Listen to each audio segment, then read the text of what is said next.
So hello dear student, কেমন আছো? I hope প্রত্যেকে শুধু ভালো না, ভীষণ ভালো আছো।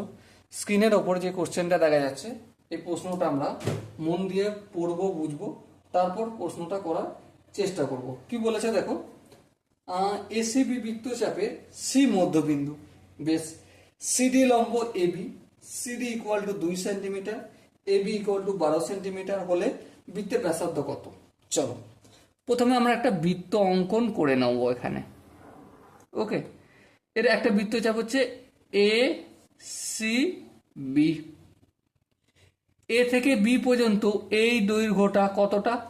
এ থেকে বি পর্যন্ত দৈর্ঘ্য হচ্ছে 12 সেন্টিমিটার।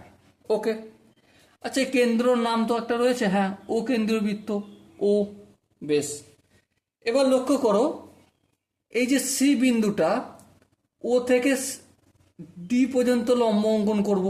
আচ্ছা এই লম্ব অঙ্কন করার মানে কি, এটা কেন্দ্রের সঙ্গে ইকুয়াল হবে তো? হ্যাঁ, বেশ। এখানটা হচ্ছে ডি, এখানটা আশা করি প্রত্যেকের বোঝা গেছে। কেন্দ্র থেকে কোনো জ্যার ওপর লম্ব অঙ্কন করলাম, ওডি সেই জ্যাটা। আচ্ছা আবার কি বলেছে দেখো, এ বিটা লম্ব সিডি এর সাথে, মানে সি থেকে ও পর্যন্ত একটাই রেখা বোঝায় আমার। হ্যাঁ ঠিক, এখানটা কোনো ডাউট নেই। এবারে এ বি যদি 12 সেন্টিমিটার হয়, তাহলে এ থেকে ডি পর্যন্ত এটা কত হবে? 6 সেন্টিমিটার। এটা 6 সেন্টিমিটার হবে, কারণ লম্ব যখন হবে কেন্দ্র থেকে, তখন এই দুটো ভাগ ইকুয়াল হবে। এবার দেখো সিডি কতটা বলেছে? 2 সেন্টিমিটার। আচ্ছা ডি থেকে ও পর্যন্ত ডিস্টেন্স জানি না, এটাকে আমি এক্স ধরে নিলাম, বেশ। এবার দেখো এ থেকে ও পর্যন্ত যুক্ত করলাম, এটা কি একটা ব্যাসার্ধ। আচ্ছা ও থেকে বি পর্যন্ত যুক্ত করলাম, এটাও একটা ব্যাসার্ধ। আবার ও থেকে সি, এটাও তো একটা ব্যাসার্ধ, হ্যাঁ। তাহলে O A equal to O B equal to O C equal to ব্যাসার্ধ। হ্যাঁ, আবার ব্যাসার্ধটা কতটা? দেখো 2 + x, হ্যাঁ 2 + x বললাম। ওকে, বেশ। এবার দেখো আমি এই ত্রিভুজটার ক্ষেত্রে দেখব, এটা কি 90 ডিগ্রি? হ্যাঁ ঠিক 90 ডিগ্রি। তাহলে ত্রিভুজ ও বি ডি সমকোণী ত্রিভুজের অতিভুজের স্কোয়ার। অতিভুজ বলতে ও বি, ও বি এর স্কোয়ার ইকুয়াল টু লম্ব স্কোয়ার। লম্ব স্কোয়ার বলতে এটা 6 স্কোয়ার 36 প্লাস ভূমি স্কোয়ার, ভূমি স্কোয়ার বলতে এক্স, এক্স স্কোয়ার বলতে এক্স স্কোয়ারই হবে, বেশ। আচ্ছা ওবি সমান কি জানি? ওসি, হ্যাঁ ঠিক।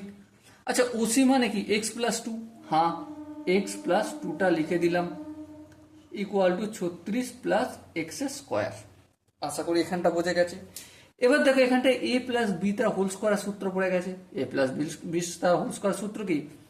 এ square plus 2ab, 2 into a বলতে এক্স ইন্টু 2 মানে 4x প্লাস বি স্কোয়ার মানে 2 স্কোয়ার মানে 4 equal to 36 plus x square.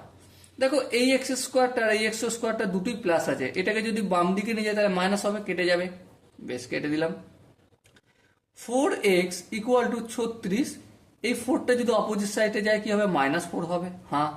তাহলে x ইকুয়াল টু কি 36 থেকে 4 বিয়োগ করলে 32, আর এই 4টা x এর সাথে গুণ আছে, অপোজিট দিকে আসলে ভাগ।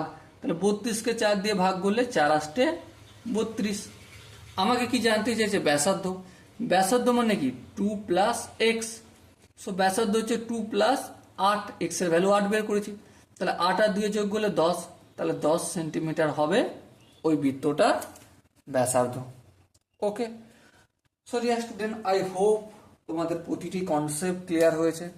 যদি কোনো জায়গা বুঝতে অসুবিধা থাকে, ডাউট থাকে বা কনফিউশন থাকে, তার জন্য তো কমেন্ট বক্স খোলা রইল। ওকে, সো ডিয়ার স্টুডেন্ট, দেখা হচ্ছে পরবর্তী সেশনে। ততক্ষণ পর্যন্ত ভালো থেকো, সুস্থ থেকো এবং জয় হিন্দ।